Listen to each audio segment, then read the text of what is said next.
Another day, another video. Ang ituturo ko po sa inyo ngayon guys, ang stevedore nut.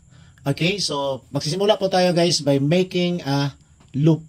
So itong working end of the loop, ilalagay po natin sa itaas. Pagkatapos, iikot natin sa likod ng ating lubid. Then, iikot natin ng isa pang beses. Ganyan. Pagkatapos guys, ipapasok po natin yung working end of the loop. Ipasok natin dito sa loop at hihigpitan po natin siya. At ganyan na po si stevedore nut. So this is very applicable guys at the end of the loop. Medyo bulky po siya, but this is very useful kasi hindi po siya ma-slide kasi napakalaki niya, very bulky. So usually ginagamit po natin ito guys sa pagpasok po sa iSplice, no?